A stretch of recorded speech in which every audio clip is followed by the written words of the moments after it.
Today, I want to share a thought on vicious cycles. So, the way I define vicious cycles is that it's a failure to see the world as it is. Okay.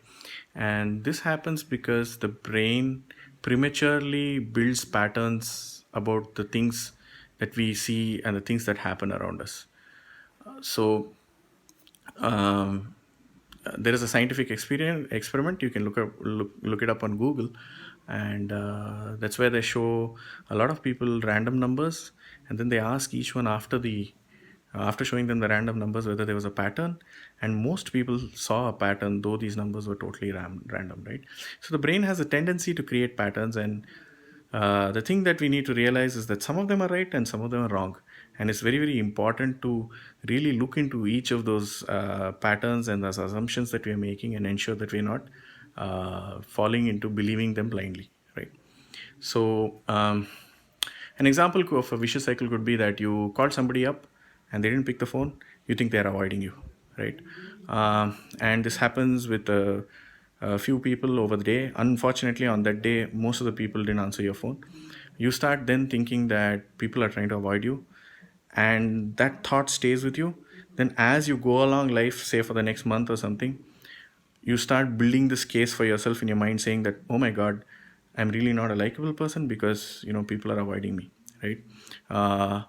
And you'll start believing in this, but the fact could be that over that 1 month there were a lot of people who actually did answer your phone, and you don't count that because your brain is already thinking, no, no, no, no, people are trying to avoid me, right? And you're sort of trying to justify that to yourself. So this is a classic example of a vicious cycle, right? Now, for people who work at jobs and stuff, they already have their career path is already aggressively set for them, and they have to focus on it. So by default, they don't really get affected much by this. It doesn't impact them too much, right? Most of these kind of things are what then become coffee conversations, which people just vent out and then let go of it, right?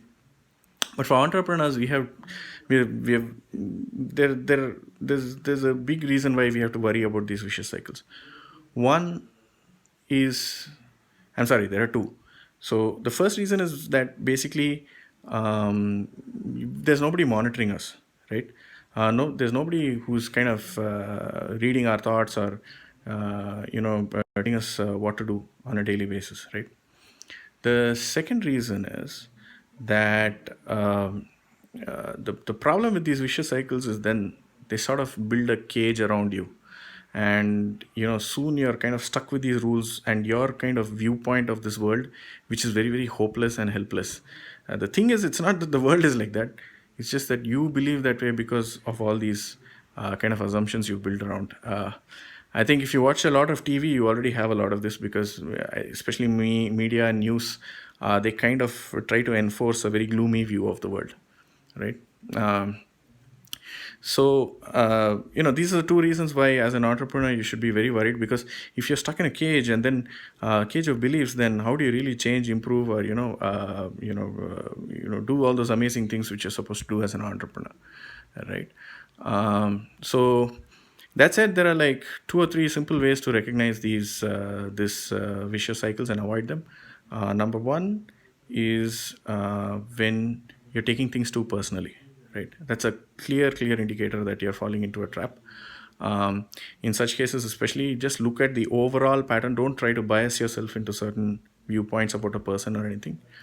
Try to look at it more neutrally, see the positive outcomes as well as the negative outcomes before you take a call.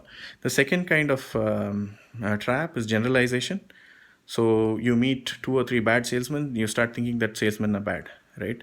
It's not true. There are different kinds of salesmen. There are different kinds of salesmen, different kind of areas, working in different ways. They're good ones, they're great ones, and some of the best salesmen, you don't even know they're salesmen because you don't feel like they're selling to you when they're talking to you, right?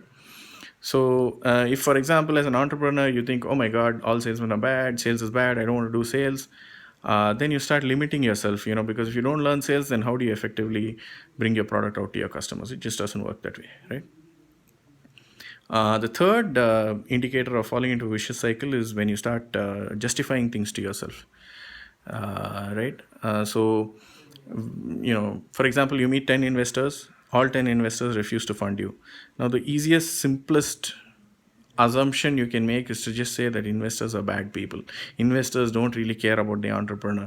They really are out there, they're just worried about their own thing, blah blah blah. You sort of start telling a lot of stories to yourself, right?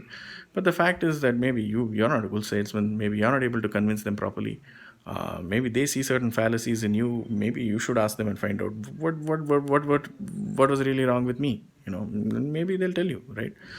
uh, but the problem comes when you start then saying that, oh my god, nobody's funding me, that means something is wrong with the investors, right? So yeah, so these are some of the traps.